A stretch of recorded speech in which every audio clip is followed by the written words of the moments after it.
네, 기자가 출연해 취재 뒷이야기를 들어보는 기출문제 시간입니다. 앞서 리포트에서 보신 것처럼 6개월 만에 재개장한 보라카이에 YTN 기자가 직접 다녀왔는데요.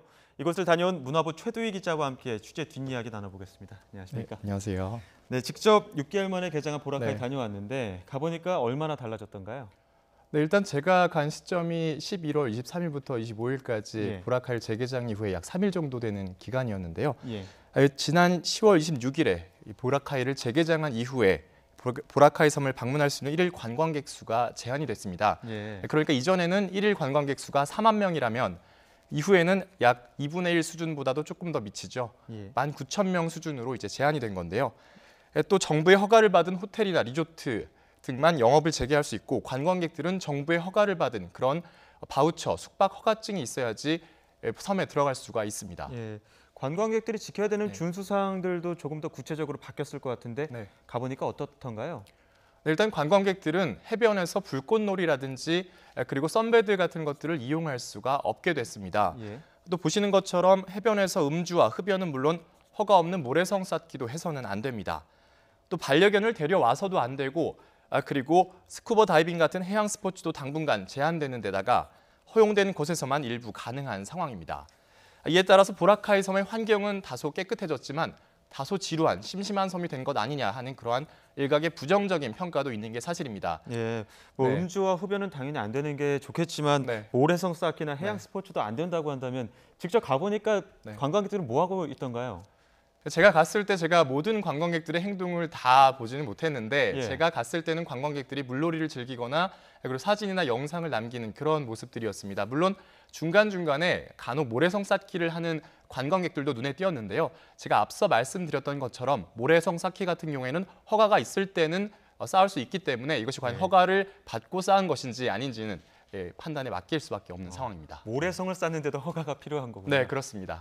네, 심심한 섬이라는 지적도 있습니다. 뭐 앞서 말씀드린 것처럼 이것저것 안 되는 네. 것들이 많다 보니까요.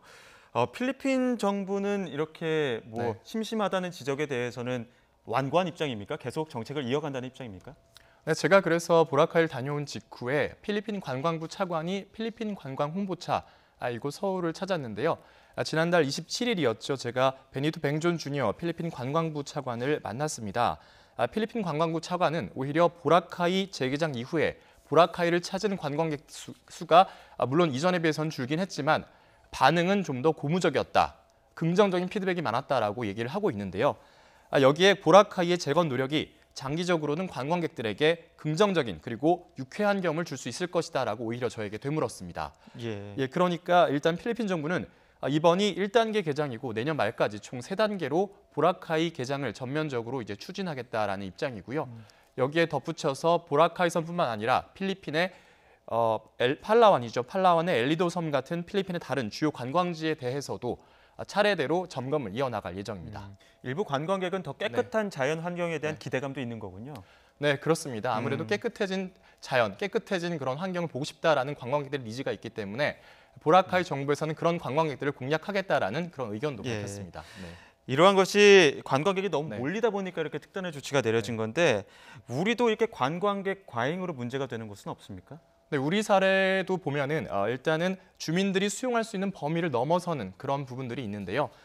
대표적인 예로 이런 관광객들이 몰려들어서 관광객이 오히려 주민들의 삶을 침범하는 그러한 오버 투어리즘으로 몸살을 앓고 있는 곳들이 바로 서울의 북촌이라든지 아니면 전주 한옥마을 그리고 제주도 등으로 예를 들 수가 있습니다. 하지만 전국적인 현상이라고 보기에는 일부 유명 관광지 그것도 일부에서만 나타나는 현상이다라고 말할 수가 있겠는데요. 해당 지자체별로 노력은 하고 있지만 대책은 사실상 미흡하다라고 볼 수가 있습니다. 직접 다녀왔으니까 무엇보다 더 많이 느꼈을 텐데 네. 이러한 필리핀 정부의 특단의 조치, 우리에게 주는 시사점은 무엇이라고 보십니까? 네, 일단 우리가 이제 보라카이 사례 같은 경우에는 보셔서 아시겠지만 인간이 자연을 극단적으로 이용을 했고 그리고 그 결과가 극단적으로 환경 훼손으로 이어졌고 거기에 또다시 폐쇄라는 극악 처방을 극단적인 그런 처방까지 쓴 사례다라고 볼 수가 있는데요. 이 전문가들은 우리 관광지 현실과는 사뭇 다르기 때문에 이런 부분들을 보라카이 사례 우리 사례에다 직접 적용할 수는 없다라고 일단 선을 긋습니다. 저의 생각도 마찬가지인데요. 다만 우리에게 주는 시사점은 분명해 보입니다. 일단 대응책을 실행할 때 반드시 우리나라의 경우에는 이해관계자들과 수의 과정이 필요하다라고 볼 수가 있는데요. 그리고 구체적으로는 앞서 말씀드린 곳들에 한해서라도 수용 가능한 관광객 수죠. 관광 수용력을 측정할 수 있고 또 그런 것들을 실질적으로 도입을 해야 한다라고 그런 부분들을 얘기를 할 수가 있겠고요. 마지막으로는 근본적으로는 자연과 인간 그리고 인간과 또 관광객과 주민들 사이의 그런 관계들을 개선할 수 있는 성과 중심이 아니라 관계 중심의 관광 정책 전환이 시급하다라고 입을 모으고 있습니다. 네, 관계 중심의 관광 정책을 네. 강조해 주셨습니다. 오늘 최 기자 수고했습니다. 고맙습니다. 감사합니다.